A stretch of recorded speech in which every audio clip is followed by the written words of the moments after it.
is evidence that she was raped.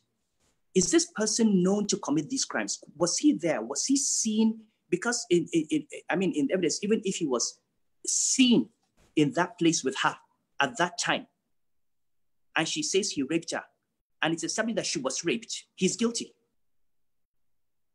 And so the idea that people should reject the evidence of anyone, not talk about a rape victim, does not happen, except in the special cases where you are commanded to reject, such as when somebody comes and says somebody committed adultery without 4 witnesses, then that is that's rejected.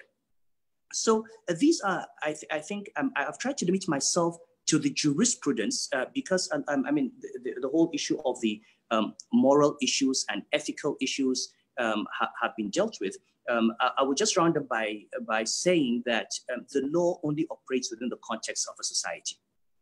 You can have the best laws. Okay, we as people have to encourage people to come out and say that they have been victims of rape. We need to have a police force. We need to have a judiciary that understands that this is something that needs to be dealt with.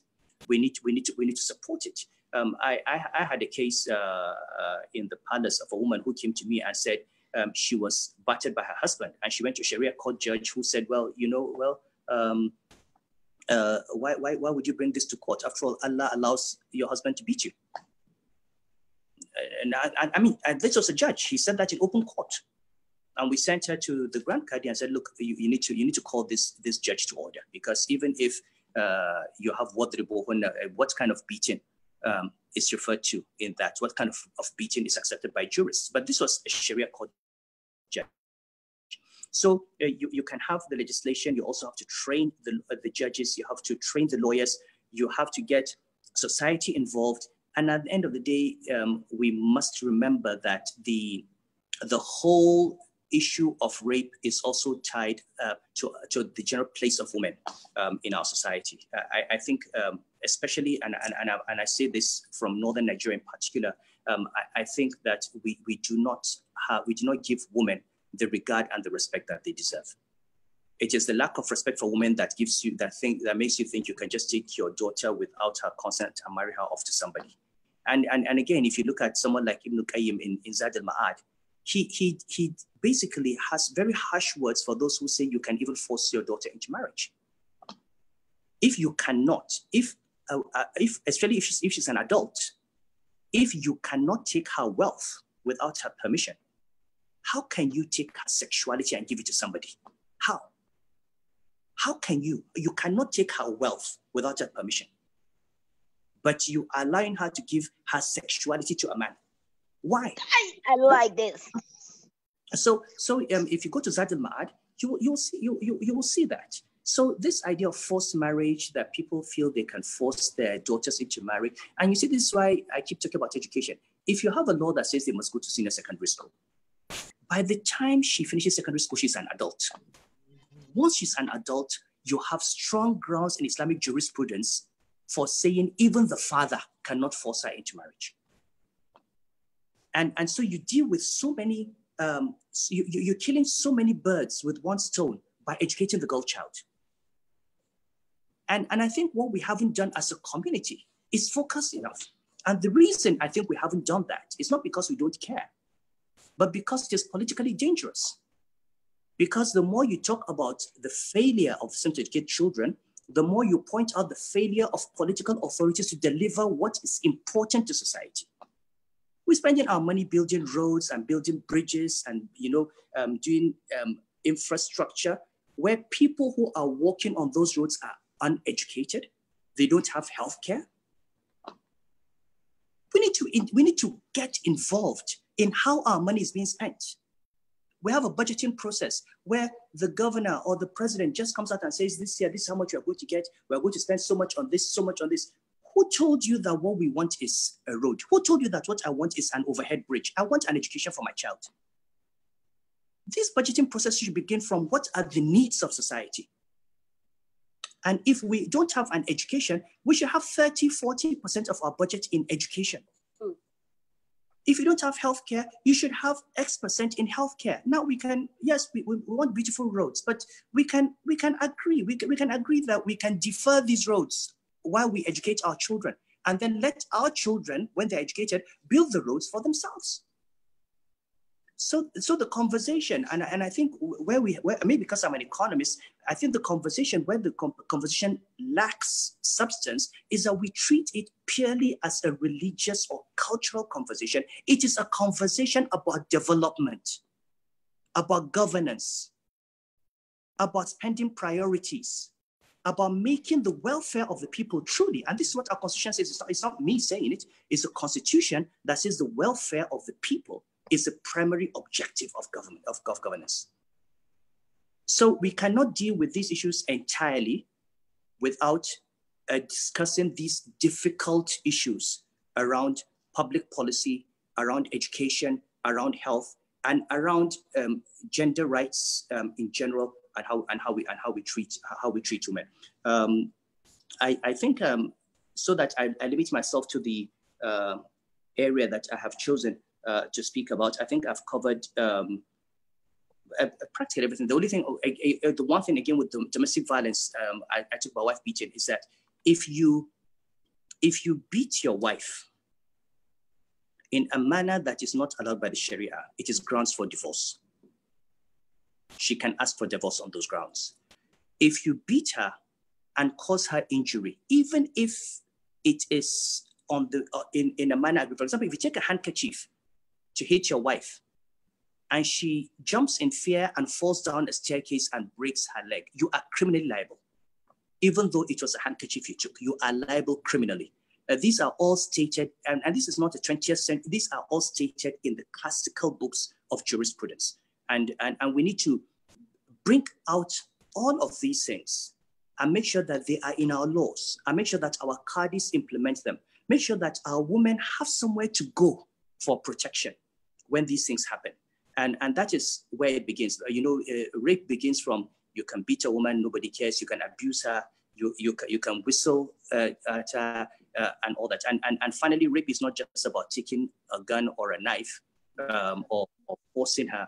It's also, there are other, in Islam, ikra, ikra has anything to do that takes away consent. So if you are a teacher and you have sex with a girl, you can't say, your student, you cannot say she gave her consent, because of the possibility that if she withheld her consent, there would be consequences. And if you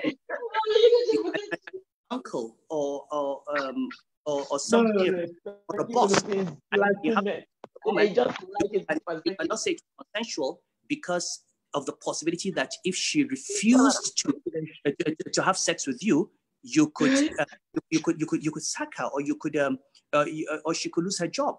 So long as there's a fear, of course, because Imam Ahmad bin Hanbal says that if there's a fear that a woman can go without food, or a fear that the woman can go out in the cold in the winter without shelter, if she does not agree to have sex with you and she says she gives her consent, that is forced intercourse.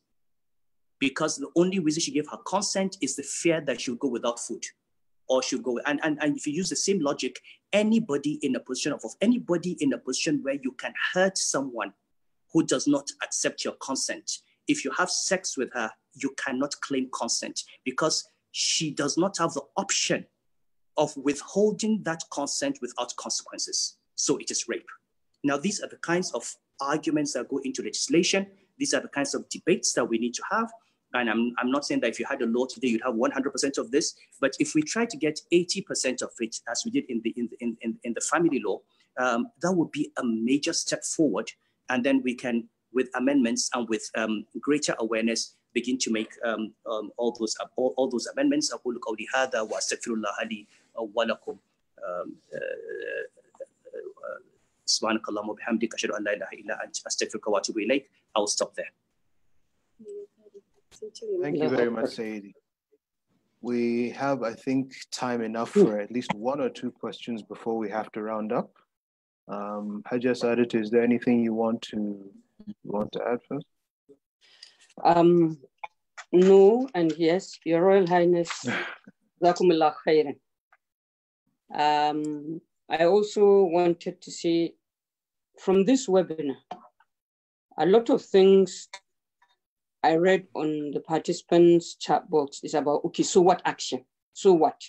Now we know all this information.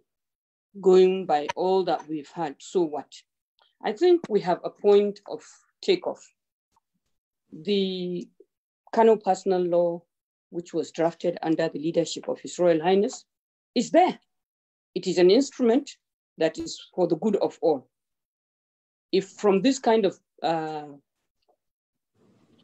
meetings or from this movement, we can push energy behind it to get our legislators to listen. We have 12 states operating Sharia. We also have seen in other tweets that people are saying, don't bring the death penalty. People have also accused probably Islamic scholars for not telling us what we have just heard from all the people who have spoken. It looks like it is even easier to convict a criminal, a rapist, under Sharia law as against common law. We need this education to go out there. We need to commit to also ensuring that we take it to the barest minimum of the localities we all live in.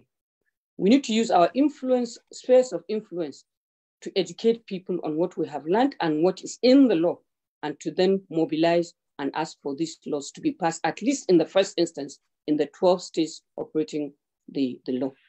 The trajectory that we have faced as activists and persons like His Royal Highness and others, and many, many people who have tried to bring the conversation around, let's even discuss, what does the religion say? The difference between what someone understands and what the religion says, what the Quran says, what the Prophet did, and how he handled issues, has been a very, very toxic atmosphere of resistance. But with the resilience of His Royal Highness and some of the people who have been doing this ages before we came, we have managed to move the needle. Now we can converse about marital rape. We can do away with the misunderstanding of nomenclature or narratives. How can we take this further? We can take this further by studying and standing and using the platforms that we all operate to push for this law. Our political actors will always say, we are afraid of the religious leaders and the traditional leaders. Now they have spoken and they are still speaking. I can affirm to you that the emir of, the Sarkin Jiwa is one of the people who I want to doff my hats for, because within his domain, he has made it very clear that he will not accept all the things that we have been speaking to this morning. That is action. When His Royal Highness decided to pursue this, we know what he went through. For the 3 years we worked with him, we know what he went through. But we need the courage and conviction he exhibited to go down across constituencies and families. We also need the courage to put a nexus between our protection and our social contract with governance. If education is available, the minimum age that a girl may be contemplating marriage or her father may be contemplating marriage is probably 15, 16. But like His Royal Highness has asked, what would she be doing in the 7-year bracket between 11 and 18? So it isn't so much as numbers, it is about quality of life. What quality of life will that girl have if she's left unmarried and if she's left to the vagaries of the socio-economic system she exists in? So my point and my last take is that we must be courageous. It is not going to be easy. The politicization of the rights of women is enough. We are tired. And we need courageous leaders, both at the faith and culture level, to support this process, because they see the problems every day. And until we are able to galvanize and mobilize and hold our political leaders accountable to us for the protection we deserve from the Constitution and from Allah subhanahu wa ta'ala, we remain where we are. Thank you and bismillah. Thank you very much, Hajia. Thank you very much. Yes, Sayyidi, just one more final question before we wrap up. There is a command from the Nabi sallallahu alayhi wa sallam when it comes to hudud punishments, where he says, أدروا على الحدود على المؤمنين بالشهبات وإن وجات له بالشبهات وإن وجات له مخرجا فخليها حاسبية فإنه خير الحاكم أن يخطئ في العفو من أن يخطئ في الشدة. Ward off the hudud punishments from the believers as much as possible. If you find a way out for them, let them go. For it is better that the judge err in mercy than they err in severity. I ask this question because I've come across cases where there is a case of sexual violence or rape that happened several years ago, but has only come to light recently. And the judge or the qadi that the case is brought to will use this reasoning to say that the time has passed or that the person has already repented, therefore we should pass over judgment on this person. How do we solve this issue? Okay, let me take that because I think it's an interesting conversation. Now, first of all, I one of the reasons I said we should not have rape in zina is precisely because of these kinds of protections. The idea is, well, as you said, the hadith basically has those two things. First of all, if there is any kind of doubt, you should not have the had. Now, but not having the had does not mean you cannot have ta'zir, because there are two types of punishment. There's a had punishment, which is a fixed punishment of Sharia. There's also a deterrent punishment. Okay, so when you do not have when something has not reached the level of had, it still does not mean it's going to be punished with a lower punishment. That's the first thing. The second thing with rape is I think it's important that victims also understand the law and their rights. In general, the Islamic law makes it more and more difficult if you allow, especially in crimes like rape, when you allow too much time to pass. And I think it's the same everywhere. If you're in the UK and you're raped and you don't report immediately and you report after 6 months, the details become fuzzy. You ask, or maybe you can't remember whether he was wearing a red shirt or, and all that. And then you get into also, by the time the police are interviewing you, you give one story now, another story different. That basically defeats your case in a court of law. Not because you were not raped, but because the time that has lapsed means that your memory is not clear enough and your testimony is therefore faulty. So even though Islamic law accepts the testimony of a rape victim, that testimony is actually best given as soon as possible after the act. No. And so it's extremely important that these things are reported. Also, the circumstantial evidence that you get. If you want to get semen, if you want to get DNA evidence, you do it immediately after the act. If you wait after 1 year, and all that, and the specimens have been corrupted, you find that even the medical evidence does not work. Those are all grounds for having doubts, okay, about the genuineness of the testimony. And the reality is, in every law, you cannot punish someone if you're not convinced that he's guilty. So I don't think it's something that should be used as an excuse to let criminals get away. But I think it's important for victims to also make sure that their testimony is given as soon as possible, and that they get as much circumstantial evidence as possible. And also I think the neighborhood helps, because if you're a witness, if you heard something, if you saw something, you should be able to go out and say, this girl speaks the truth because I heard her scream, I looked out of my window and I saw this man running away.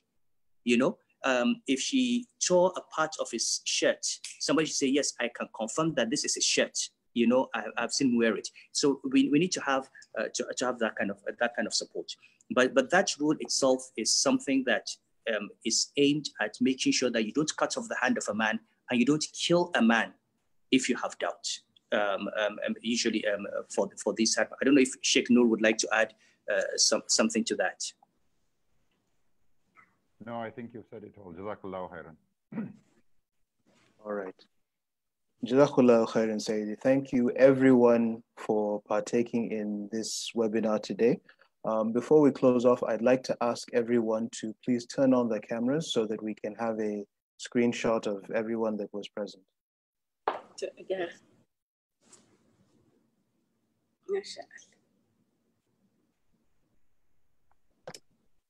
Yes, who's left? Yes, thank you very much. I just ordered too. All right, I think that's everyone. Okay. Yes, Adi, would you like to give us the closing prayer?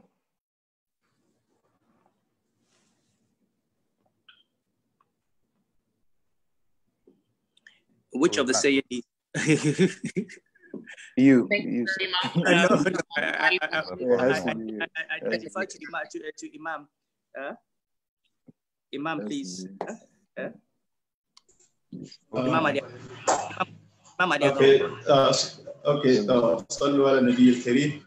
صلوا على النبي الكريم. We thank Allah subhanahu wa ta'ala for having all the great scholars and our brothers in the Christianity for a wonderful presentations.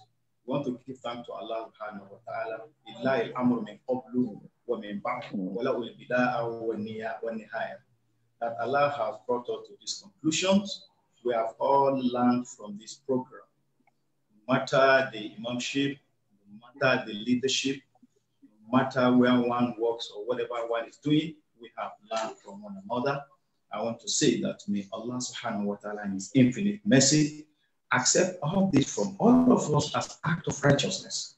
Bijai Sayyidina Mawlana Muhammad sallallahu alaihi wasallam, and also ask Allah subhanahu wa ta'ala to give us opportunity to be able to come back to this program so that we can learn more, we can say more, so that this information can go around. Bismillahir Rahmanir Rahim. To the organizers, may Allah bless you all. May Allah subhanahu wa ta'ala continue to elevate you and make the organization to grow from strength to strength. ربنا تقبل منا إنك أنت السميع العليم وتب علينا يا مولانا إنك أنت التواب الرحيم واغفر لنا وارحمنا إنك أنت الغفور الرحيم ربنا ظلمنا أنفسنا وإن لم تغفر لنا وترحمنا لنكونن من الخاسرين ربنا اغفر لنا ذنوبنا وإسرافنا في أمرنا وثبت أقدامنا وانصرنا على القوم الكافرين اللهم نجنا مع الناجين ولا تهلكنا مع الهالكين اللهم نجنا مع الناجين ولا تهلكنا مع الهالكين اللهم نجنا مع الناجين ولا تهلكنا مع الهالكين ربنا آتنا في الدنيا حسنة وفي الآخرة حسنة وقنا عذاب النار توفنا مسلمين مؤمنين فائزين متقين ولكنا بالصالحين اللهم اغفر لنا قبل الموت وارحمنا بعد الموت ولا تعذبنا يوم القيامة اللهم ختمنا بكلمة لا إله إلا الله محمد رسول الله صلى الله عليه وآله وسلم سبحان ربك رب العزة عما يصفون وسلام على المرسلين والحمد لله رب العالمين. Thank you very much, Reverend Joseph, could you please give us the closing prayer from the side?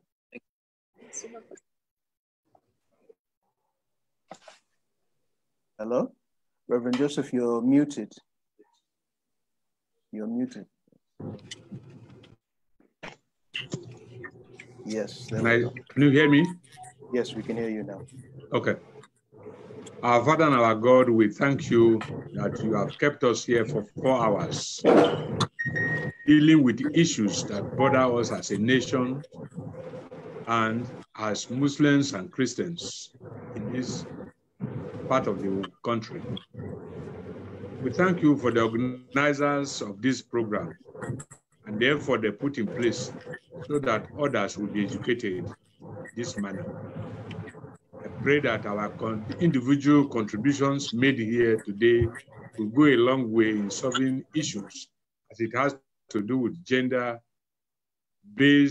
violence, rape, divorce, family affairs, training of our children, and how to solve some other vices that are besetting our nation. When families are in order, the nation will be in order. And when families are in chaos, then there is no orderliness in the nation. Therefore, invoke your presence will enter into each family, enter into affairs of our nation, and bless each one of us so that we can have perfect nation. And as it has to do with women, Father, may those who are sensitive as to solve problems of women in our nation, not just be few, but may all of us see and lift the women folk from the position of looking down on them to the position whereby they will have a kind of acceptance in all societies, and their say and move and opinion will be recognized. This is our prayer today as we ask you to dismiss us with your blessing. In Jesus' name we have prayed. Amen.